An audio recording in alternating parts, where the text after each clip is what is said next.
You're going to look so stupid in front of a huge audience here. You're going to look so stupid.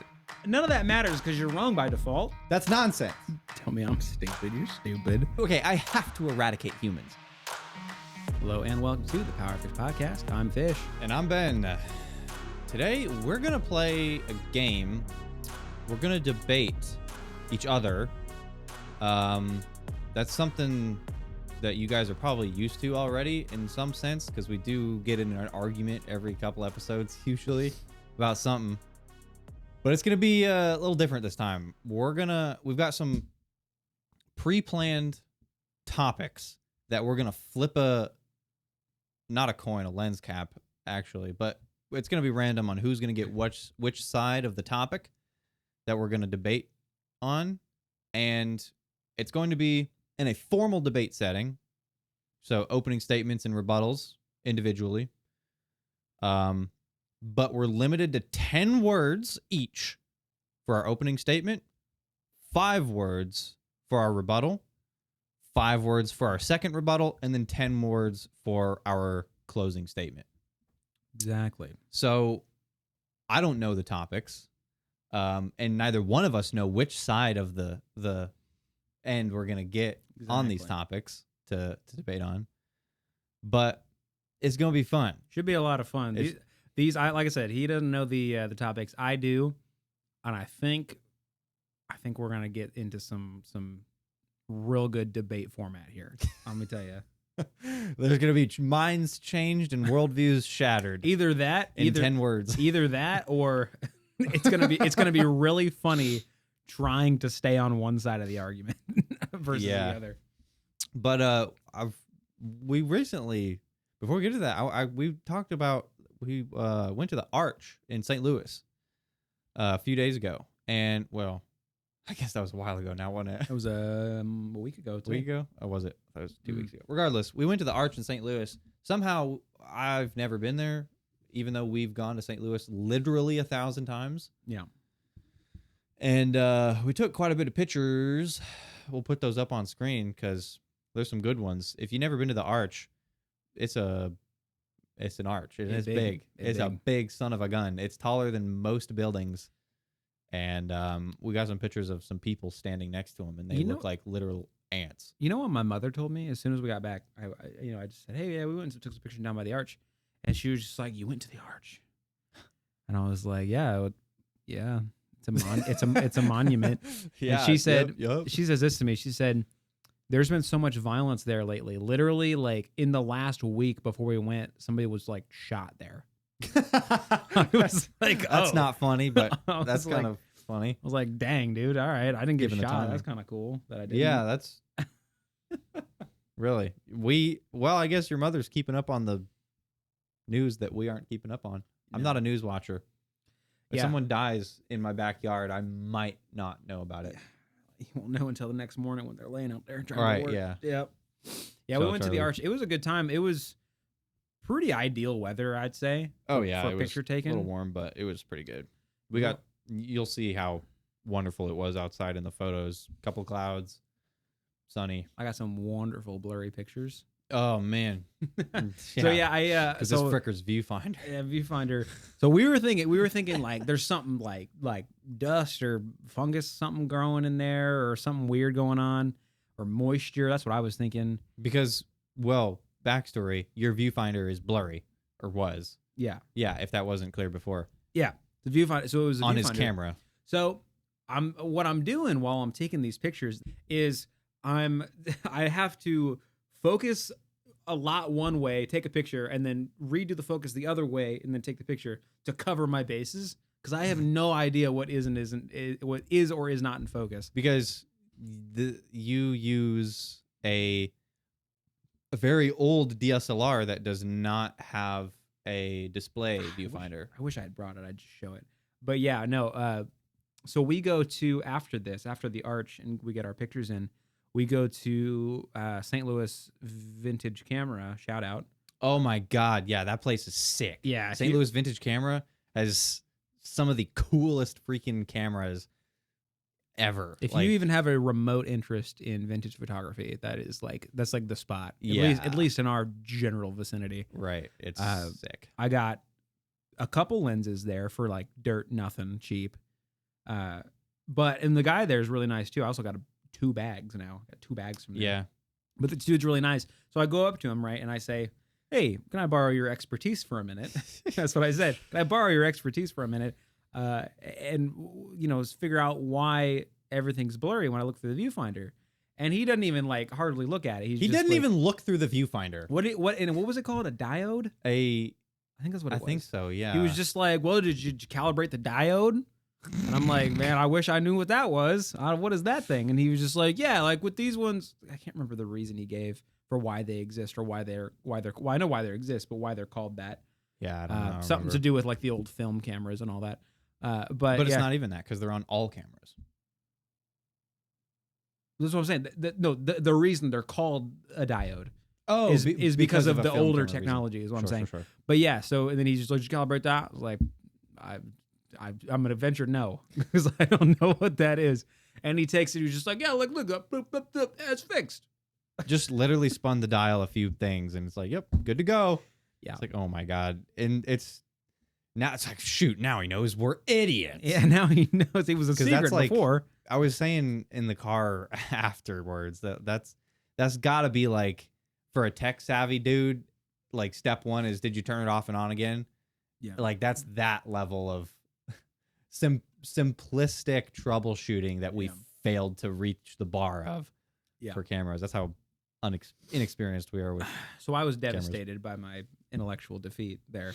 But hey, now you can see when your crap's in focus. Yeah, exactly. But yeah, no, Arch, recommend it. You can walk across the Missouri-Illinois bridge in St. Louis, which I didn't realize you could do. And it's sick. There's a cat sticker. Yeah, if you're ever there, you're gonna see a cat sticker that we saw. Yeah, and it's funny. We were there. Yeah, that was a good time. You bought a lens off a guy. That was cool. He was a good man. Yeah. And we also went. This was a new experience for you, wasn't it? The sushi. Have you had sushi at all before that? Sushi, but okay. Dog water, Hy-Vee. Okay, so nothing of substance. So really, this was your first sushi outing. Pretty much. Yeah. Okay. We went to a good sushi place that you thought was related to AI. Well, because it has AI in the name. It does. I related in the sense that it's called that.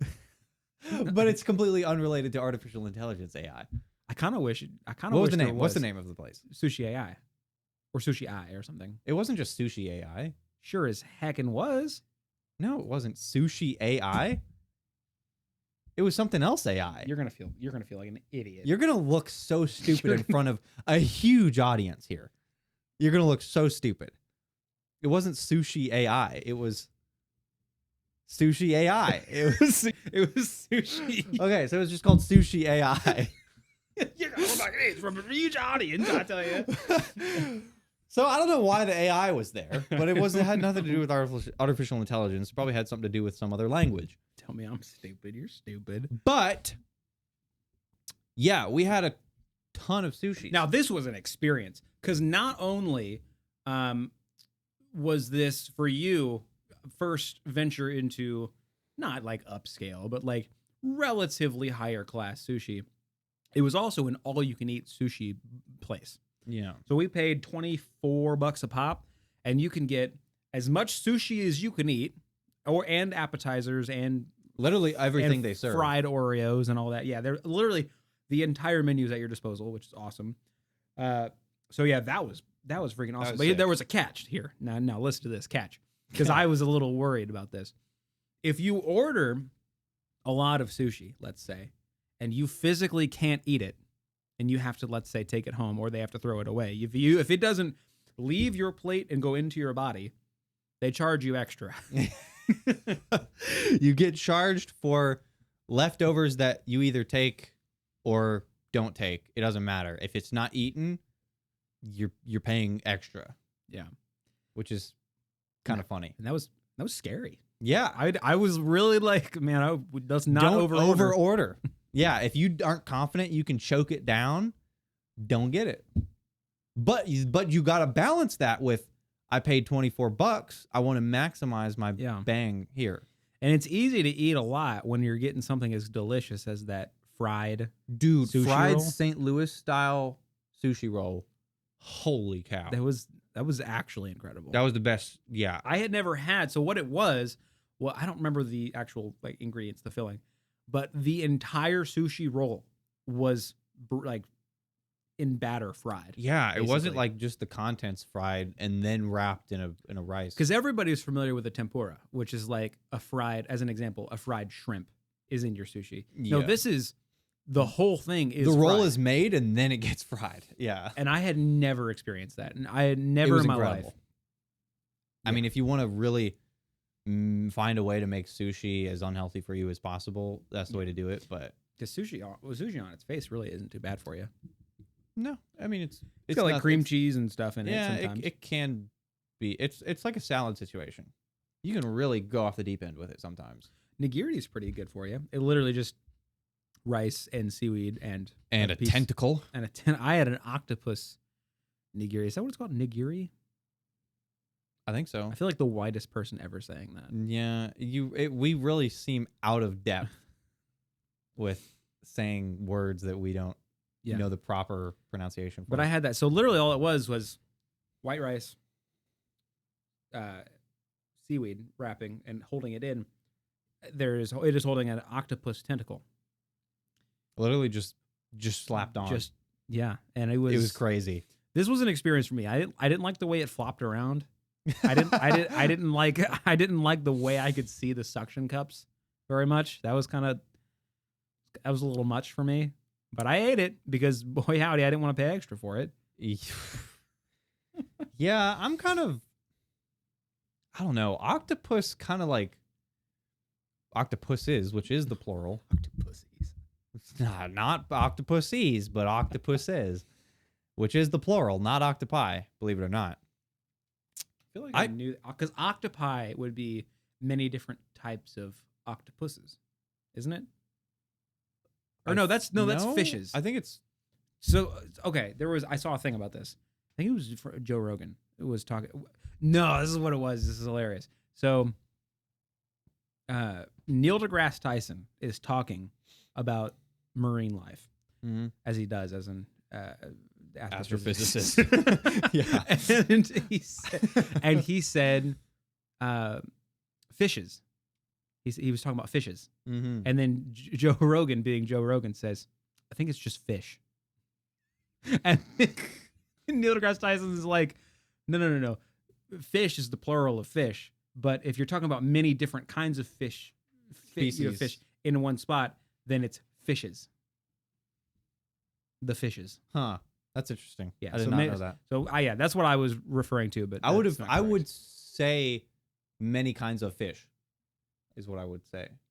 But you could alternatively say fishes. Right. What were we talking about before that? You were going to octopuses. Yeah, octopuses. I kind of don't want to eat octopuses because they kind of just, their intelligence sort of straddles the line of like making me uncomfortable that I'm eating this thing a little bit, because they're smart sons. They're like dolphins, dude. They're almost sentient. Well, I'll tell you that I'd be okay with not eating it again because it kind of wasn't that good. It was like it was just kind of like chewy and kind of flavorless a little bit. Which calamari is kind of like that too. I would squid, so that's pretty similar. But that's why you fry it and get calamari. Yeah, you fry anything, especially an Oreo, which we also had fried Oreos. How did you feel about the fried Oreo? Were you a fan? I mean, it was a great fried Oreo, but like its preparation is just sort of underwhelming. It's just fried Oreo. Yeah, that's it. It's literally just an Oreo fried some chocolate spread powder. Or drizzle. Oh, the chocolate Sorry. drizzle. I thought you were Drizzle. talking about powdered sugar. Yeah, No. The chocolate drizzle on top of It's like, okay. I mean, that's a good recipe. I was kind of disappointed that was like the only dessert offering. Yeah, that was a bit odd. That was it. It's like, hey, you want something sweet? Unless you want to get fried St. Louis style sushi. which That's basically a dessert. it was pretty sweet for sure. It was very sweet. Yeah, but it was good. Yeah, recommend Sushi AI to anyone who's in St. Louis because it's pretty good. There's a lot. There's legit like 18 to 20 sushi styles. Yeah, and then the Of a mix of- nigiri as well. Yeah, On top of that, agreed. Yeah. but yeah, that was a good time. And then last night, actually, we went to in Hannibal, Missouri. We went to what did I say? The 11th annual. Yeah, 11. The 11th annual Steampunk Festival. So we'll throw some pictures up of that on screen as well. Yeah, That was a good time. So steampunk is something that you and I both are not. It's not like our thing necessarily. Yeah. I mean, But it's cool aesthetic, I think. But as a photo opportunity, photo session opportunity, for sure. pretty cool, I'd say. Cool pictures to be taken. We got some cool pictures of people sword fighting. Yeah. That was sick. Yeah, it was a well, I couldn't tell you. It was some woman dressed in some pink stuff and some dude dressed in some old piratey looking stuff fighting. Yeah, I don't honestly With know what swords. I don't know what that had to do with steampunk necessarily, but But we also saw a big dude dressed in bright red with a TV on his face. dude, he had a TV on his face. Yeah. What's up with that? I don't know. We Is couldn't- that steampunk related? Yeah, we couldn't find him after he disappeared. He vanished. disappeared. I wanted to get a picture of him, but he ran away. that TV man, he got the TV got away. But no, yeah, we'll put some photos up. That was fun. It was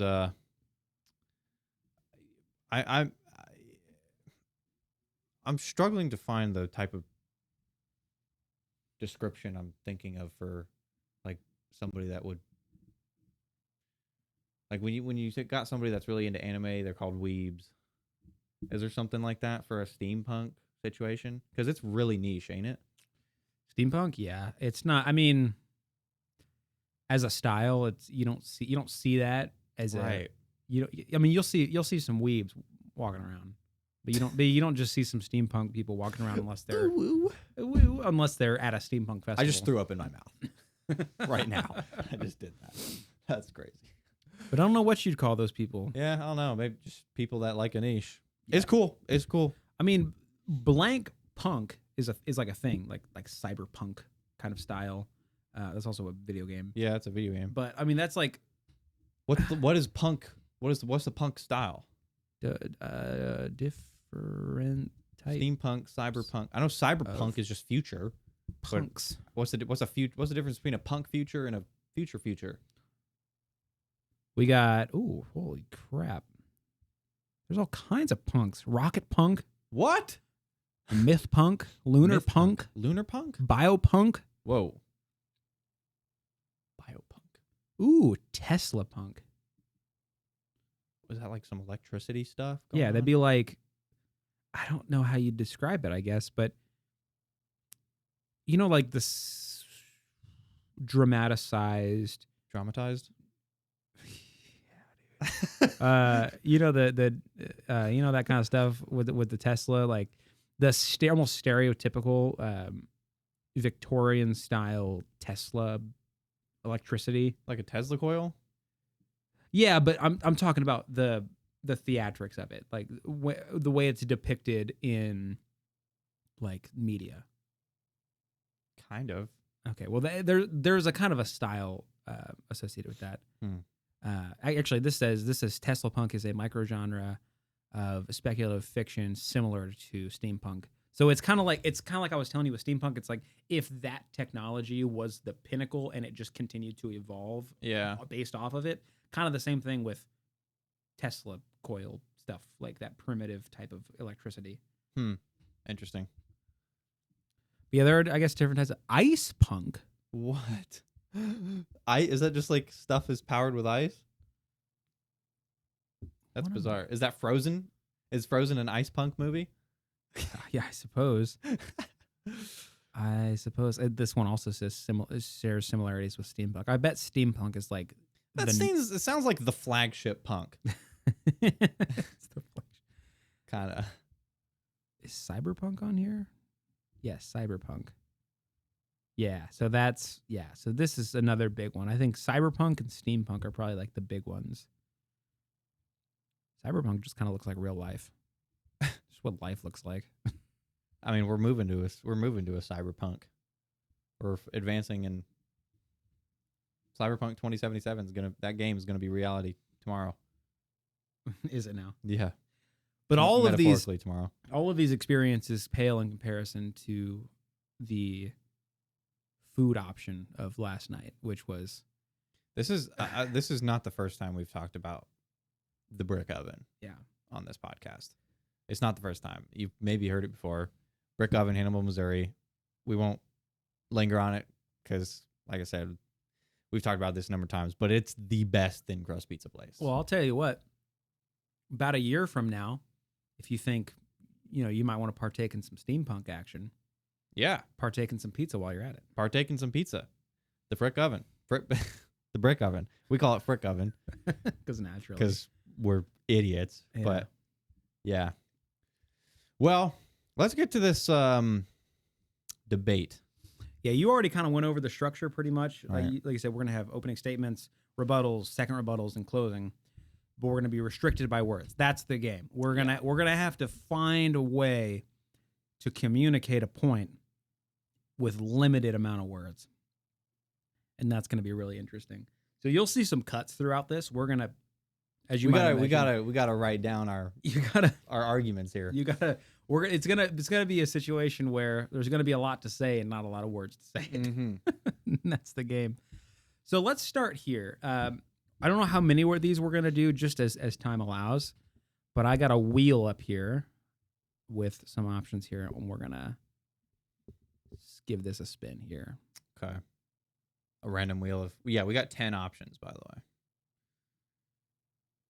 So we could go for a while, depending.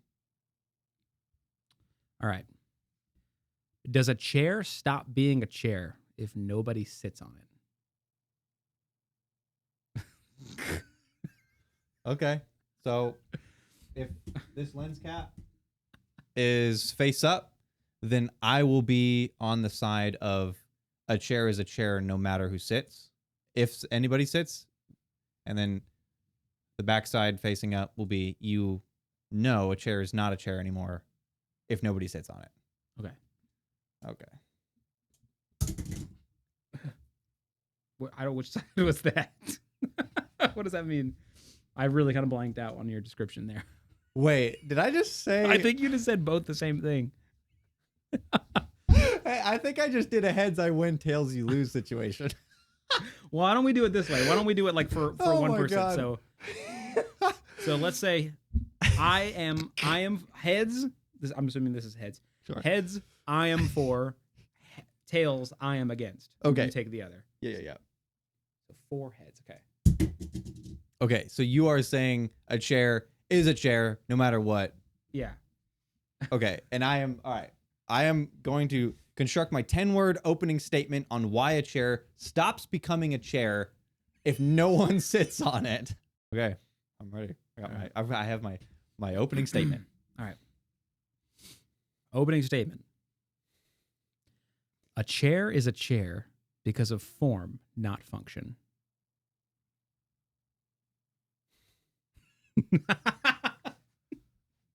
Okay. My opening statement. Chair is atoms. Mind construct chair. Without mind, no chair.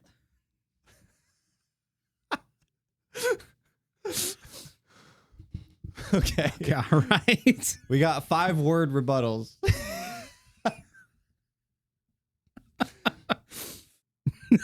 Okay, I think I'm good. And so this is my first rebuttal. All right, rebuttal to what you said. This is ridiculous. Abstract chair is before think.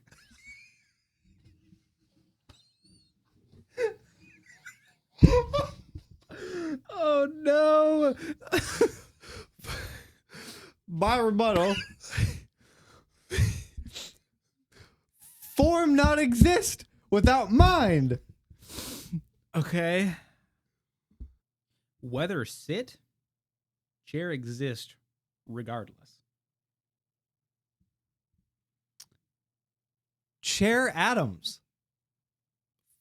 Floor, chair, sit?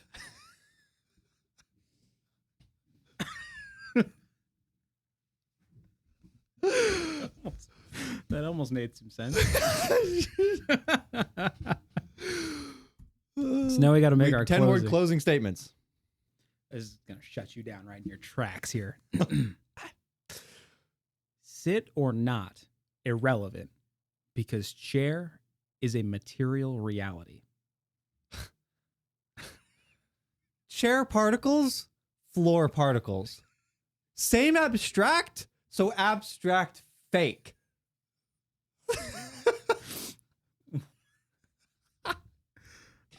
Okay. What was the original question? Let's just go. Let's.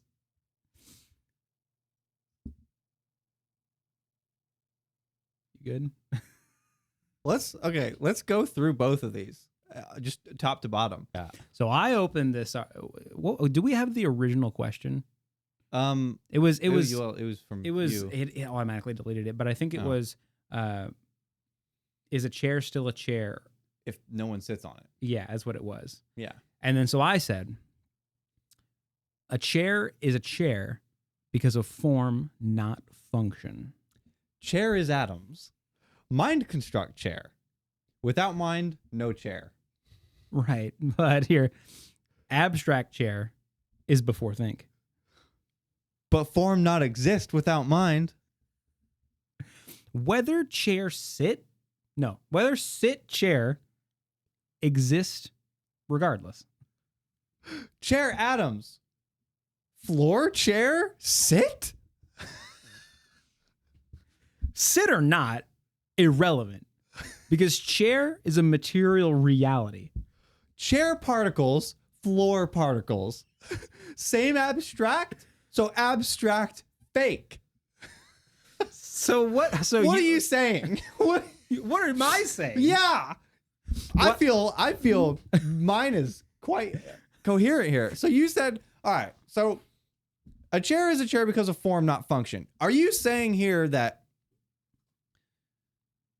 a chair is what it is regardless of what it was built for? I'm saying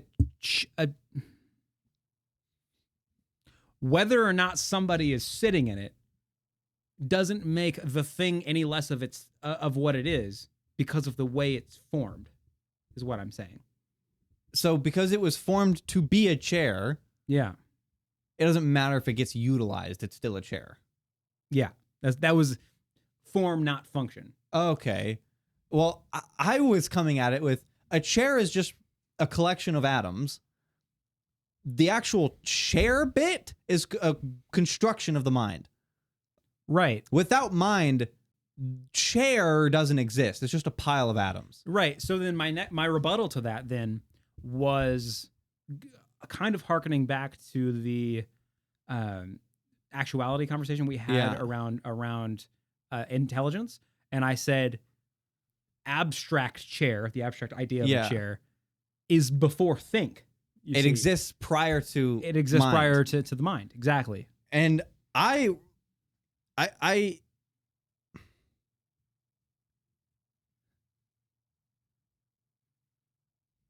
what am I saying?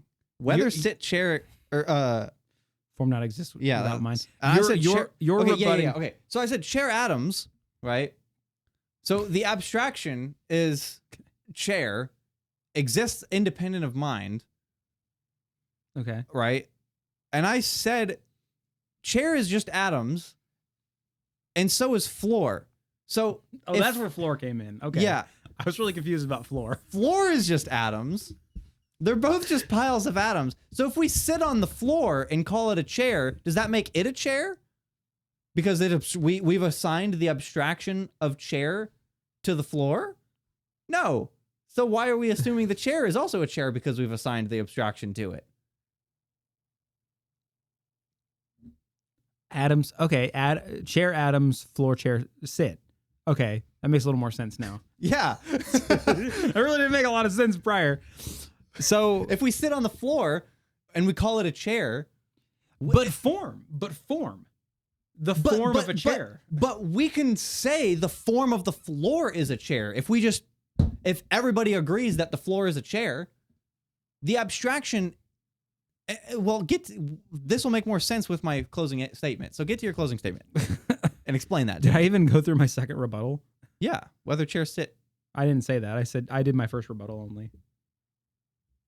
No, you didn't. You said whether chairs sit exist regardless. Didn't you? No, I said abstract chair is before think. Oh. And then you said form not exists without mind. Yeah. And then I said whether chair, you chair. did. Okay. Frick. All right. Closing statement We're losing here. our minds here. Closing statement here. Sit or not irrelevant because chair is a material reality. Yeah, okay, yeah. The chair, the pile of atoms is a material reality. Yeah. That doesn't make it chair. Okay? But the question was, does the chair stop being a chair? But my closing statement, chair particles, floor particles, same abstract, so abstract fake. So that is if we can abstract a chair as the form of the floor, and we can also do the same of the chair and call them both just as real, the abstraction, then that means the abstraction means nothing and can't be taken with any real, it can't be taken as reality because we can just make whatever we want the abstract form of chair if we all say so, if we all make it so. So therefore, right, but the question indicates that when sit chair, right? So if not using chair, not chair? that's impossible to argue for. I have to eliminate humans And I'm trying to win the argument. So to get my point across. I'm sorry that I'm bringing logic as a tool set. I don't chair. If we abstract floor as chair, does that make floor chair? I mean, so does the material reality of the floor mean chair exists? I mean, floor doesn't have the form of chair. But the form of chair is what it is because we make it that way. We assign it that way. Something is intended to be a chair, and then it's a chair. But if someone intends to have to assign the form of chair to the floor, then they're incorrect. But how do you know we all aren't incorrect in saying the chair is a chair? We all made it up in the first place to begin with. Right, but collective agreement, wouldn't you say? But that doesn't mean it's reality. Okay, then fine. Does if somebody says the floor is a chair, does that make them correct? Probably not. Of course not. And thus the same, the chair, the fact that the abstractions that we assign to material objects can be whatever the heck we want them to be, then that means they're not real. They are categorizations we create in our minds to help live life, to get through life. They're not real. Therefore, chair is just it doesn't exist as a chair without us. It's just a pile of atoms like everything else.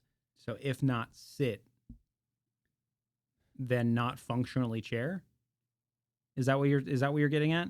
If you don't use a chair for its intended purpose, right, sure, yeah, we can make chair whatever we want chair to be. We can assign for the form of a cat to the chair if everybody just collectively agrees this chair that's not a chair. This pile of atoms is now what we would deem as the form of a cat. Right, but at some point, you need to be in between a rock and a hard place on fundamental truth. I would say, granted, but how do you get to fundamental truth with an abstraction when we made it up in the first place? Honestly, because the chair isn't abstract, it exists, and it exists. The atoms exist. My point is that just because somebody stops using a chair doesn't mean the chair ceases to be a chair. And my point is, if there is nobody around to assign the abstract form chair to the chair, then it's not a chair. If a tree falls in the woods, it doesn't make a sound. Nobody around to hear it. Well, the sound waves still pulse through the air, so yes. I mean, that's not an abstraction. That's not an a- abstraction that we make up. If no human being ever saw a particular tree, does that tree exist? Does the abstract form tree exist? Or is it just No, does that particular one exist? the construction of atoms in the shape of leaves and wood and stuff? The construction of atoms exists. But you wouldn't call it a tree. Can you call it, if no one ever existed, ever, is that tree, would you still be able to say tree? Is it a tree? A collection of atoms still combine to form a thing. Now, we can How do you okay, explain that? okay, Explain that. How? Without intellect, we wouldn't have labels. Yeah, they're But- labels. But what a thing is, specific really in the natural world, but extending that, what a thing is still a unique thing. Material. Yes, it's a collection of atoms, but it's a collection of atoms arranged in a specific way. So would you then say that the tree is the same as another tree? Because the collection of atoms are going to be arranged in a radically different way. I would say they are trees. I would But say that's the label. I would That's say the label. I would say one tree is similar to another tree. Is more similar to another tree than one of the trees is similar to a chair. Okay, if you were to say this collection of atoms tree that we slap a label called tree on, Yeah. is formed in a closer way to this other tree than the collection of atoms is in the chair. One tree is closer in its formation of atoms to another tree than it is to a chair. But we're still just slapping labels. And no labels were slapped. It remains unslapped. Okay, because Exactly. So the whole idea of it being a tree in the first place is a label that was made up and slapped on. Thus, chair is the same way. No, a thing can exist without the mental exercise of identifying it. It still exists. Without humans, a tree can still exist. Well, it's just Maybe a it's collection of atoms. Maybe it's a worthless concept, I guess, but it still exists, and it can exist similarly to other things like it, and be dissimilar from things that are not like it. And those things are the things that they are, regardless of if we put a label on it. Which is what? Tree. But that's the label. Right, but we don't need a label for that still to be a thing. I'm not saying that what the name tree exists, but what that thing, how it exists in nature, certainly exists. Okay, its structure exists. Yeah. And its structure can be similar to other things like it and dissimilar from others, and Right. that's a distinction. So The distinction, but the distinction doesn't mean that it's a tree. But it does mean it's similar to other things like it, and those things with intellect could be called trees. But what a tree is without intellect, the abstraction, not requiring intellect whatsoever. So I guess not the abstraction. What it is physically is not a rock, and it is not a chair. It is the thing it is. But it's also not another tree next to it. But it is more similar to. It is closer to it in its formation, yes. You're not. But but exactly. The whole point is that we can't call it a tree. Because there's nobody there to call it a tree? Yes. Because no one ever even came up with the idea of tree. No one exists. Right. And the same can be said for chair. But a tree is still not a chair. It just still But isn't. a tree also is not another tree. We're circling. We're circling. But none of that matters because you're wrong by default. Because what the question was is if somebody is not sitting in a chair. I have to eradicate humans. There's no way I can say the chair is no longer a chair because the guy got out of it. I have to eradicate. I have to eradicate humans. There's no way. There is no way to argue for if a chair gets manufactured, but just doesn't get sat in, it doesn't exist as a chair. I'm sorry, but I have to. You're having to pivot to the metaphysical essence of what a chair might be. Metaphysical form of the chair. And I think we're gonna get nowhere on that front because I will argue to the death on this. Okay. So we can. Well, let's move on. I think. Yeah. Next, let us know. Let us know in the comments. Who won that? Is a chair a chair? Perhaps or is it not a chair? I'm willing to accept I lose by default because there's no way to argue for my side. Right. So. Okay. So we're gonna just for the sake of simplicity, honestly, we're gonna pivot to 5 words across the board. So instead of 10 for the 10 opening for the statement and 10 closing. for the closing, we're just gonna do 5 across the board and hopefully speed this up a little bit. But boy, howdy, is this an interesting topic here. This is tough. Is listening to audiobooks the same as reading? Okay. If the lens cap is on heads, I am for yes in support of the proposition. If the lens cap lands on tails, I will be against the proposition. Yeah. Okay, I am against the proposition. Okay, which also means you start. Didn't we say whoever is for the proposition would start? Oh, and you were against. Oh, I'm for. Yeah. Okay. So you're for. Which I guess there's really no, this is just an is statement. It's not a yes or no. Or I guess it is. Yes. Okay, so the 4s. Okay, yeah, got it. You're in support of audiobooks are the same as reading. Yeah. And I am. And 5 words only. 5-word opening statement. Hit me. Consume knowledge book is read. Okay. Hold on, I gotta write that down. Yeah, write that down. Write that down. Consume knowledge book is read. Read, sight. Audio, not see.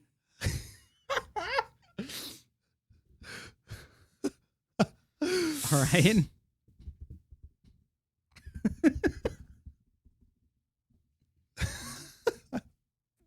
God.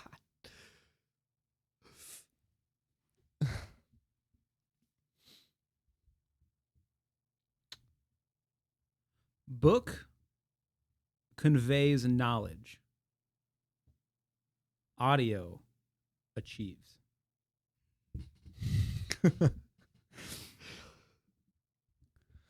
Knowledge isn't reading. Writing, reading.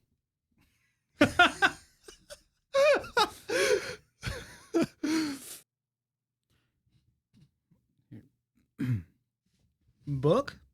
Book.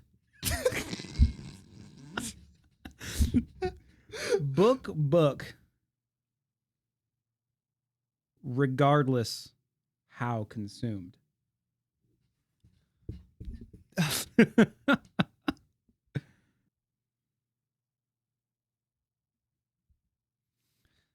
Read and listen, different consume.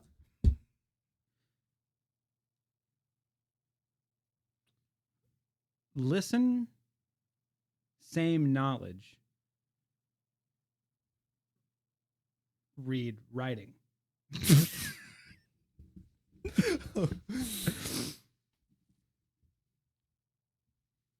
Again, knowledge, not reading, listening.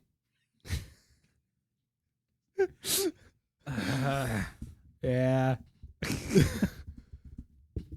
All right. So really what this kind of devolved into was the difference between the physical act of reading and the consumption of literature. Yeah. That was what the debate devolved into. So I was on the side of listening to an audiobook is not the same thing as reading a book. And you were on the side of they are the same thing. And my opening statement, or well, I guess you started with consume knowledge, book is read, where if you consume the knowledge of a book, you're reading the book. And Yeah. I came back with read sight, audio not see, which was reading is visual. Reading is reading, seeing a word, and audio is not seeing that word. Yeah. And then you came back with the book conveys knowledge and audio achieves, which harped back on the same problem of the knowledge consumed. And I came back with knowledge of the knowledge received does not equate to reading the book. Yeah. Knowledge isn't reading.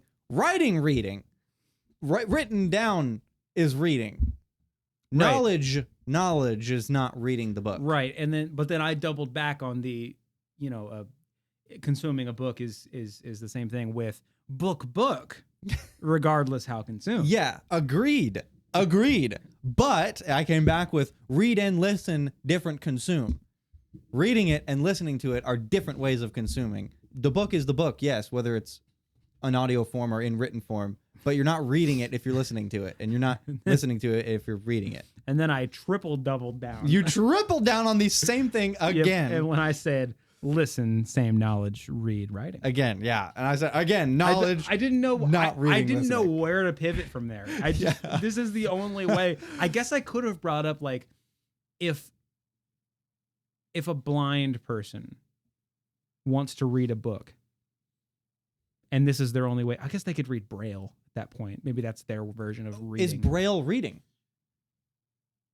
It's that we'd have to have a difficult discussion on what is reading at that point. Yeah, what is well, this is I don't hold this stance. When I say I read a book, 99% of the time I listened to the book. Yeah. But colloquially it's just easier to say you read a book. Yeah.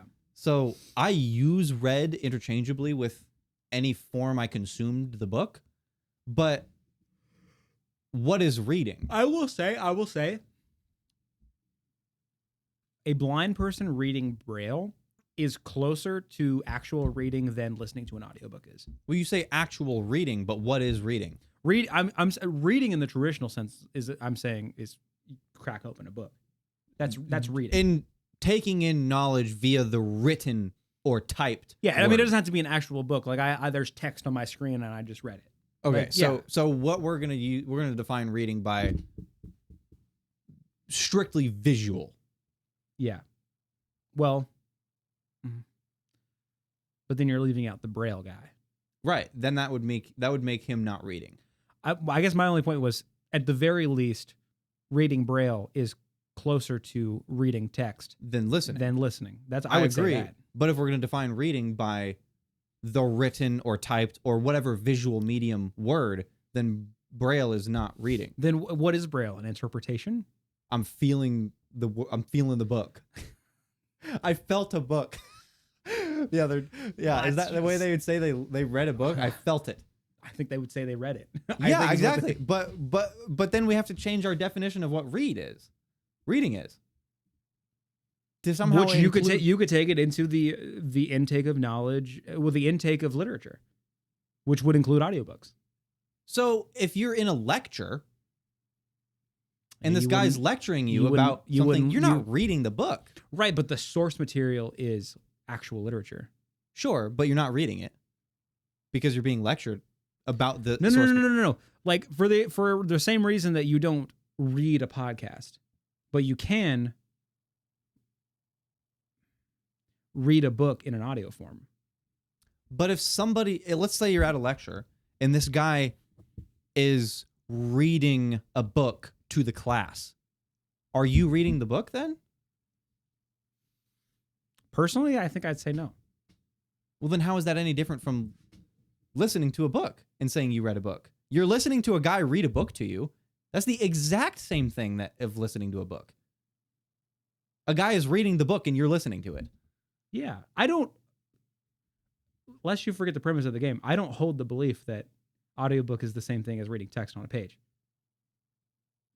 That's not. I know. But what are you but getting at here? So do you advocate for listening to a book is reading a book? An audiobook? I just said that 3 seconds ago that I don't think that.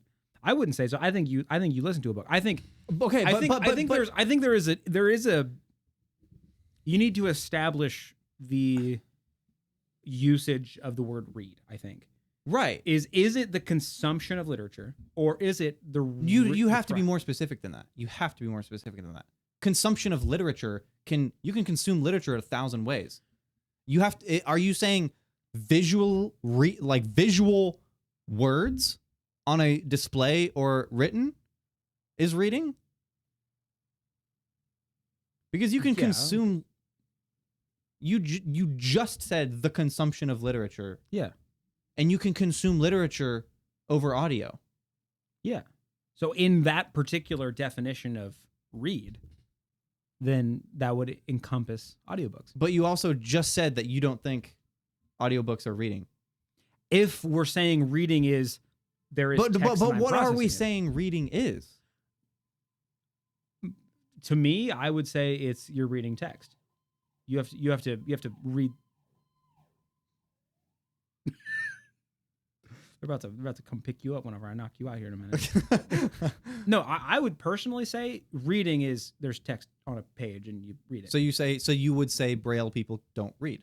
Yeah, I don't like that. Braille, honestly, Braille people. Braille people. Well, yeah, I knew Braille. what you meant. People that feel Braille are not reading. I would say.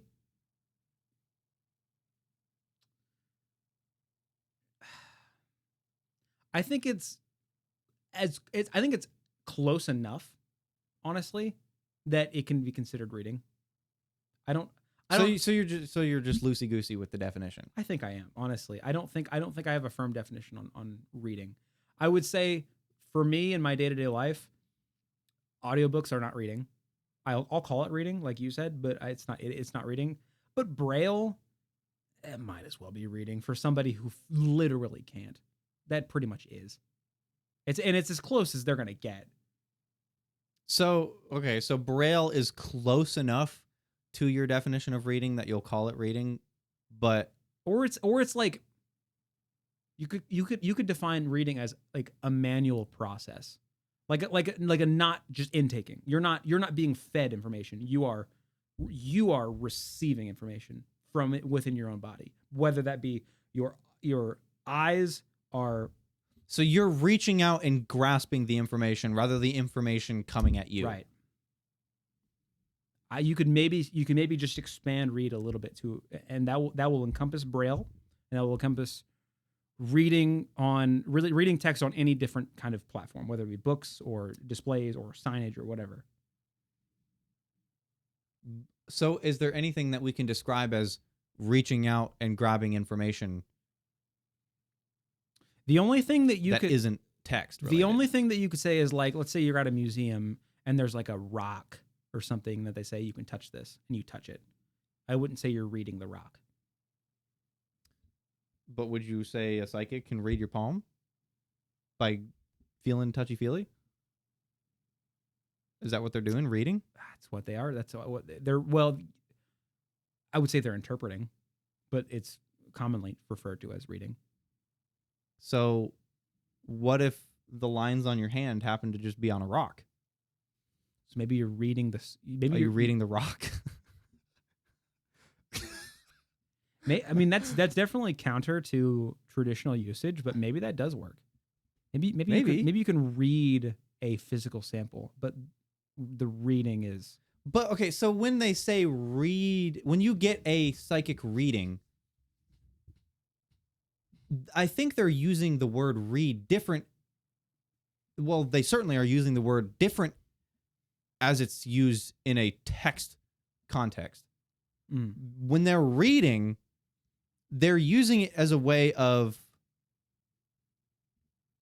viewing hidden information that you don't have access to is what the psychic is doing. They're reading. Oh, man, this is kind of trying to think of another example. Like, honestly, is it not that dissimilar from Braille? Let's say they're feeling your hand. They're feeling the contour and the lines and the structure of your hand, and doing a reading of your future based on that. Yeah, from that aspect alone, I would say that palm reading is similar to Braille. It's and given that, what is to say that we cannot just given that are blind people psychics? yeah, no, given that, can we not just say, all right, let's put the structure and everything on my hand except on a rock? Are they reading the rock? I think it depends on what you're trying to interpret. Let's make this simpler. The Braille is on the rock. Then you're reading the Braille on the rock. But if you're just feeling like the crevices and the crevices don't mean anything, then you're just feeling it, I would say. But is there something there with the intention of interpretation or the intention of consuming knowledge? Or is it just there? Braille is very intentional in its existence. But I can tell you the form and structure and lines and contour of your hand wasn't formed with the intention of conveying knowledge. But they're reading knowledge from it. Well, it depends on who you ask. If you ask a psychic, maybe there is some. Okay, yeah, I guess you're right. Coming from their point of view, that they would say, yeah, the information is in there. Yeah, and that's what they're reading. And that's incredibly intentional to them. So read encompasses Braille. Yeah, for sure. It's the intention, but it does not encompass audio. Right. Yeah, that is my actual belief. You can't, just for the simple fact that it is so much easier to listen to an audiobook than it is to actually sit down and read a book. There is a different amount of effort required there. And I don't think it's people always say this all the time. It's just like somebody who's an avid reader. Well, not everybody, but I would say there are people that are avid readers will hear somebody who listens to audiobooks say they read a book and they'll be like, ugh. And there's kind of some validity to that because it's not the same process at all. Sure. I'm not saying people should be gatekeepers of activities. I think that's stupid. I think that's stupid. But I think if you get the knowledge, you get the knowledge, and that's which is what I. But yeah, but I'm not going to say that I'm not going to relate that to the definition of reading. Is what I'm saying. No, they're being stupid, but they have a point in that it's different. I'd say. Yeah, but I don't think you can directly equate that to the effort that it took, because you can make it really hard.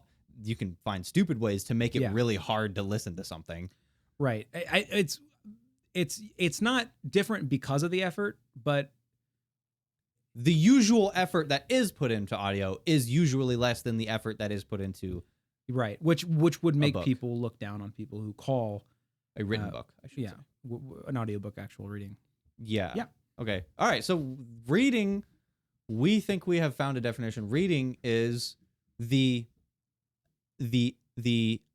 actualized potential of going out and you being the actuator of getting the information rather than the information coming at you. You are the actuator of your knowledge of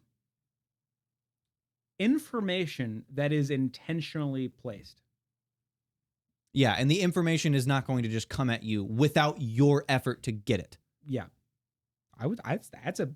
That's way more convoluted than it probably needs to be, but we've got a firm definition on what reading is. That's pretty good.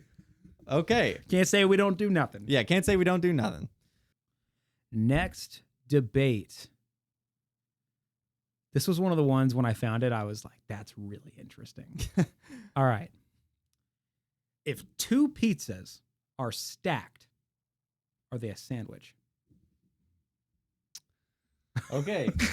If the lens cap is facing up, I will be for the proposition. If the lens cap is facing down, you will be for the proposition. Mm. facing up. So I am for the proposition. I will be defending the argument that 2 stacked pizzas is a sandwich. And Okay. I am likewise saying not that. Okay. Let me get my opening statement. Okay. I think I've got. Okay. I'm going to start with my opening statement defending this proposition.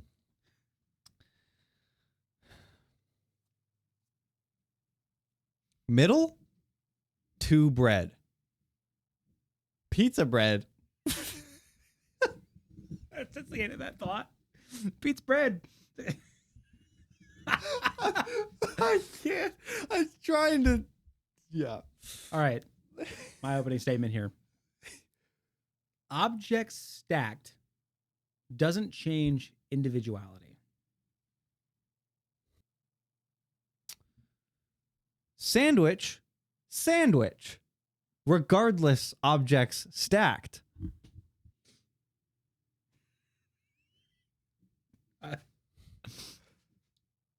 Bread topping, nonsense.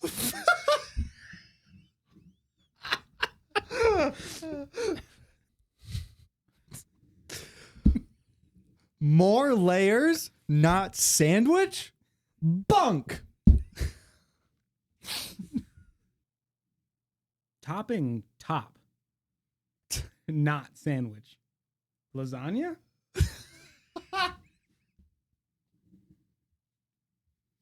Sandwich, food stacked. Regardless, food. Is it? Oh God. Yeah. My opening statement: 2 bread, middle, pizza bread. What's up with that? Dude? So I'm trying to communicate that there's 2 breads involved, and in the middle there's substance stuff. Yeah. 2 stacked pizzas is there's bread on the crust of the first pizza, and there's bread on the crust of the second pizza, and there's toppings, quote unquote, in this instance, in the middle. Yeah. Sandwich. That's a sandwich. There's stuff in the middle. There's bread on top, bottom, and there's also toppings on the top. Right. But irrelevant. Forget about it. Forget about it. Right. And It's a sandwich. And we'll get to why here in a little bit why you can't forget about it. But what I said as my opening statement was objects stacked doesn't change individuality. As What in, are you talking about individuality here? As in, if I put lens cap on top of lens cap, this is 2 lens caps stacked here, and not something else. Sure, but those also aren't food. Irrelevant. Well, I'm gonna tell you why this is relevant. So my rebuttal was sandwich, regardless objects stacked, including pizza. Sandwich, Which I thought was an interesting rebuttal because a sandwich in of its essence is object stacked. But so what do you mean by that? 2 pizzas stacked is a sandwich. It doesn't matter. Oh, okay. So you were okay. So I was just confused by that. You were making the argument that what objects are stacked is irrelevant is a sandwich. Well, what I should have said is what foods stacked are irrelevant, because you just stacked 2 objects, and I would agree 2 lens caps is not a sandwich. So I should have said foods, not objects. But foods stacked. Sandwich is sandwich. I'm going to help your argument a little bit because technically another route you could have gone with this is you could have said within 5 words somehow. You could have said that when you have 2 things and you put something in the middle, regardless of what it is, you call it sandwiching that thing. Oh yeah, Yeah, you could have. that's really good. Yeah, but That's really good. But you didn't think about that. No, I didn't. You're That's stupid. That's really good. So I said something. Don't know how I would have said that in 5 words. So you said sandwich, regardless object stacked. Yeah. And then I said, bread topping, nonsense. And what that means, That one's clear as day. Yeah, you think bread as in pizza crust and then the topping, and then bread and then the pizza crust and then the topping, that's nonsense. yeah. I would say no, that's not nonsense, because a sandwich couldn't be the same thing. What do you call it a topping? It just means stuff on top of the bread. It's just stuff on the bread. Right, but that's not what a pizza is. Pizza, I mean, yeah, you could say like, oh, it's bread on top of a Big Mac. There's sesame seeds. That's a topping. But pizza topping is a lot more involved than. Sure, but what if you just get the bottom of a Big Mac, a bun, okay, bread, and then you put a topping of like a bunch of, take the word Big Mac out of it. I was gonna go Big Mac with a burger, but I'm going a different direction. So this bread, Yeah. the bottom of your sandwich. Let's say you top it. Put your topping is some pepperonis, and then you sprinkle some cheese on it, and you drizzle a little bit of sauce, and then you toast it. And then you put another bread on top of it, and just do the same thing. That's a sandwich. But is there stuff on top of the top bread? Yeah, Then it's open faced. It's not a closed sandwich. but it's a sandwich, isn't it? Well, which is why go read your second rebuttal so I can get to my rebuttal. More layers, not sandwich. Bunk. Just because it's got more layers doesn't mean it's not a sandwich. Right. But topping, top, not sandwich. Lasagna, because lasagna you got to think is pasta layers. Yeah. Layered, so it's layer and then stuff in the middle and then layers in the middle and then it has stuff on top. That's what you're describing is more similar to lasagna than it is a sandwich. I would say pizza stacked is closer to lasagna than it is a sandwich. So what if you just put lasagna also doesn't have bread? What if you just put but okay, sure, but pasta is a pretty decent substitute for. So what if you just get a bun and put the lasagna at the bottom and top of a bun? Then then you've got a lasagna sandwich because you've got a top and a bottom bun and nothing on top of the bun. Exactly. So what does it matter if there's lasagna in the middle of a bun and that makes it a sandwich? What does it matter if the bun is pizza? Because it's end capped by bread. So if you're saying if you got stacked pizzas and then put more bread on the top and bottom, that makes it a sandwich? Yes. So who's to say if that more bread is not pizza crust? It's just bread. Because the topmost layer is topping. Okay, so if I get a sandwich and top it with, okay, Can I make a distinction here that actually kind of helps your argument a little bit? So here's the distinction.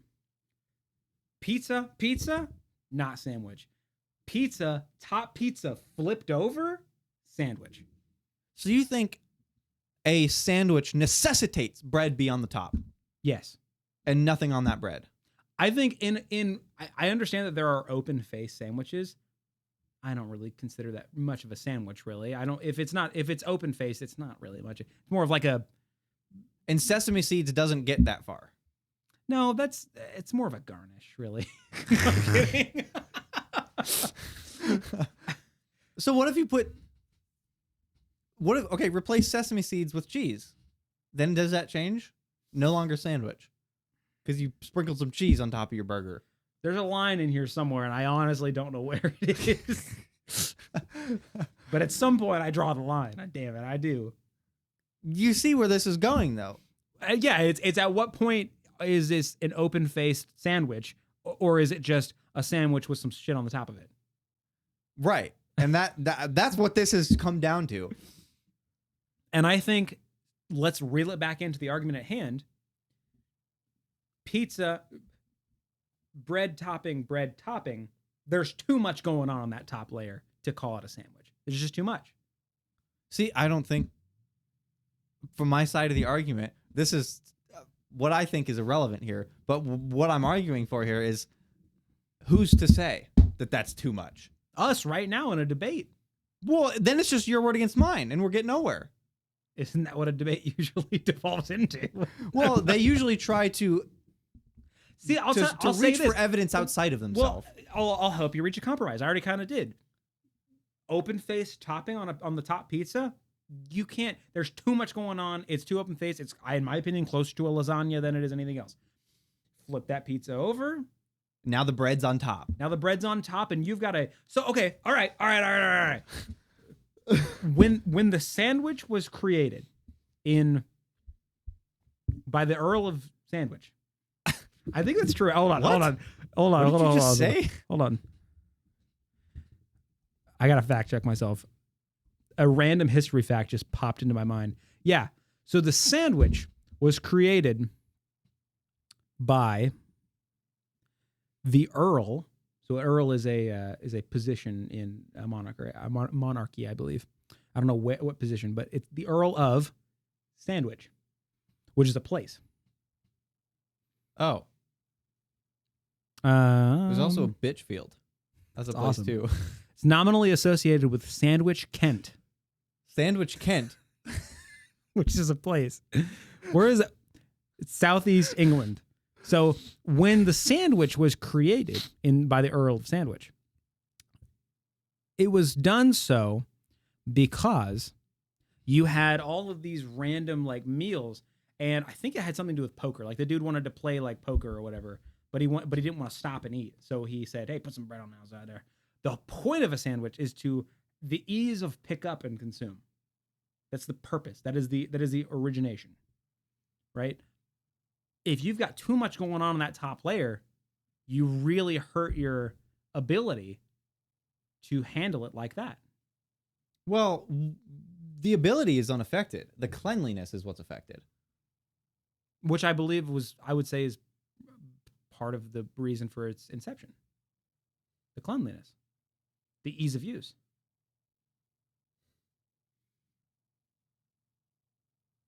But, okay, ease of use is a separate thing. Someone can have the messiest son of a gun, and it can be just as easy to use as your perfectly made sandwich. Ease of use, I don't think, is relevant here. Well, then cleanliness, then. Just strictly cleanliness. Yeah. So, okay. For the same reason you wouldn't just grab a piece of lasagna off the plate. Just that you'd be barbaric. The world would be over. Okay, so okay, you got a sandwich, and you put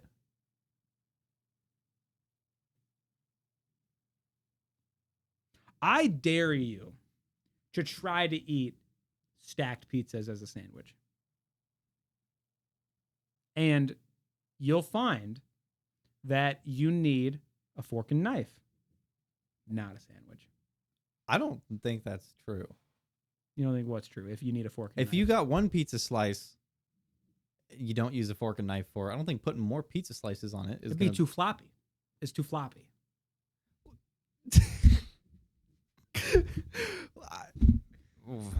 Cards on the table here. I was really hoping you wouldn't bring up the fact that you already pick up and eat pizza, because that kind of crumbled that side of my argument a little bit. Yeah, I don't know how to write that in 5 words.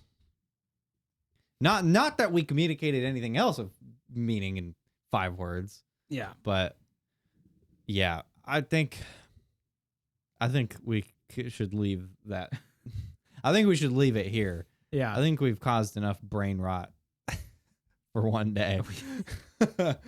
There was something I will say. I had a couple other really interesting questions lined up. I think we can and should do this another time, because okay. So you want me to leave these? Yeah, I was gonna, the ideas. I was gonna read them off, and we could think about them real quick, but we could always just save these as well. Unless if there's one you want to, and we can sort of talk about it, and if there's ones that you don't think are quite good enough to move on to the next, when saving them, that is. Let me just ask you this one, because I think it's kind of interesting, and we can just real quick talk about it. Is cereal a soup? Oh, this is a common one. Yeah, this is a common one. This is a common one. Cereal is soup. So let me tell you what I think about it a little bit. I think it's either a soup or a stew. What's the difference between a soup and a stew in your mind? In my mind, how do you differentiate soup from stew? Soup is more the liquid portion of it. Soup, I think I said soup. Soup is the liquid portion of it, is in essence what it is. The intention of it is to be the liquid portion of it. But a stew, the liquid is only a medium for the solid contents. I can tell you, chicken noodle soup. There ain't nothing about the liquid contents that makes that the. And you could easily argue that that is more of a stew, I think. That chicken noodle soup is a chicken noodle stew. Yeah, chicken noodle stew. Let me go to. What do you think about that? Is that a problem with the naming of chicken noodle soup, or is that a Probably. problem with how you define soup and stew? Well, that's kind of why I'm going to Google. Difference. What does Google say about difference between soup and stew? Soup and And if that's the case, would the idea of a soup and a stew not be up for the person's individual interpretation of the food? If I'm constructing a chicken noodle soup, what if my intention is for the liquid to be the main course? Right?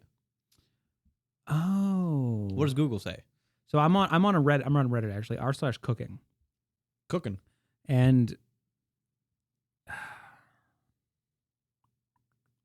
so there's a couple things. A stew has large chunks of meat and veg. Well, I honestly wouldn't narrow it down that far, but large chunks is definitely a thing there.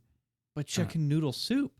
Right. But another thing people are saying is stews tend to be thicker and That is how I differentiate. okay. That is how I differentiate between a soup and a stew. This person says a soup only needs a spoon and a stew needs a little more. I don't I don't know see what that how means. that works. I can don't. soup a stew. I can I can spoon I can spoon a stew any day of the week. Yeah, that whoever said that's incorrect. But A soup, in a soup, the ingredients float about in an added brothy liquid like a pool. But a stew uses the juices from the ingredients and it kind of like soaks it up yeah, more. that's how I think of a stew. So in that case, cereal is a soup, isn't it? Yeah. And so is chicken noodle. Yeah, chicken noodle soup is a soup. That's the way, because I've always had like vegetable stew, beef stew, like different types of I meats, love a good meat stew, dude. Yeah, a meat stew. And every time the liquid that they are suspended in is very thick. Yeah. Now, we could talk all day about where the thickness to viscosity line between soup and stew is, and we're probably never going to find it. Mainly because 'Cause you and I it's- both don't really cook. I feel like people who cook a lot might. Maybe, yeah. Be able to actually- but even then, though, the line between the viscosity of a soup and a stew on when it's called a soup and when it's called a stew seems probably arbitrary. Yeah. So, but given that definition, which I would be supportive of, then I would say soup is a stew. You gotta get there, man. Cereal is a soup. Yeah. I think I would agree. I think maybe that one wasn't as difficult as we might have thought. I think it's a little weird, but then begs the question: why does it feel weird to say that though? Why is that a question in the first place? Because it's not That's up for because debate. it's not savory, it's not hearty. It's not warm either. It's not Like a warm. lot of soups. Yeah, cold soups are not as common, yeah. You know what I'd go for right now? What? A broccoli cheddar soup. Broccoli cheddar soup do be Now, is that a stew? dude. Now that's nearing stewy. That's stewy. That's getting stewy almost. It's thick. It's super thick. That might be riding that arbitrary line that I was talking about. Oh, I might have to go investigate that after we're done here. Because that sounds really good, actually. Well, tell us, what do you think about that? I think the bigger question is not, is cereal a soup? I think the bigger question is broccoli cheddar soup stew? We found the importance. That's of the it. real question. Drop a comment. What do you think about that? And we'll probably do this again because it's fun. We're going to play more games because they're fun. We're not stopping talking about philosophy because that's also fun. But This podcast is gonna be nothing but fun. yeah. We'll talk to you in a couple weeks.